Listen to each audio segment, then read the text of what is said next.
कि Congress party, BJP, अन्य सभी पार्टियों ने इस देश के बड़े बड़े पूंजीपतियों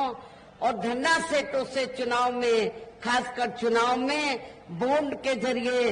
करोड़ों अरबों रुपया लिया है। लेकिन उस रिपोर्ट में आपने कहीं पर भी बहुजन समाज पार्टी का नाम आप लोगों ने नहीं देखा होगा, लिखा नहीं होगा रिपोर्ट के अंदर।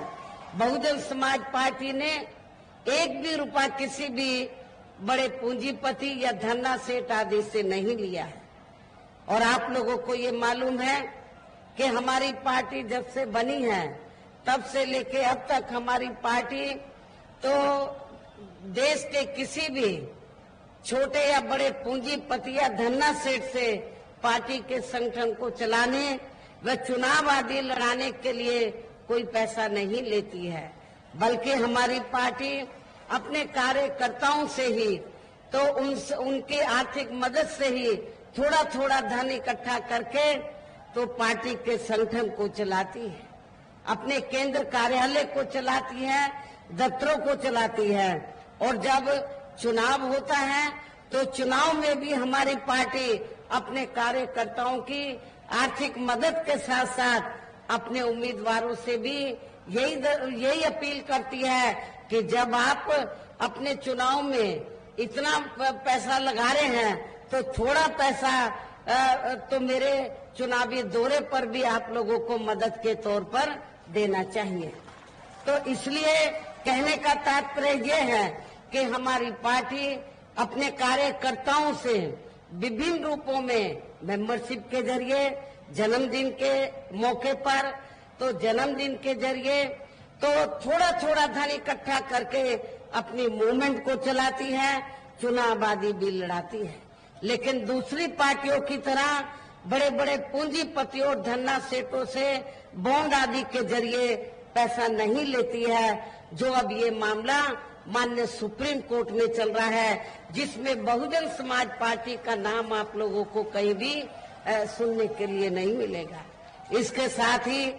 अब ऐसा लगता है कि कांग्रेस पार्टी की तरह ही बीजेपी ने भी केंद्र की तमाम सरकारी जांच एजेंसियों का ज्यादातर राजनीतिकरण ही कर दिया है। इसके अलावा देश के किसान वर्ग भी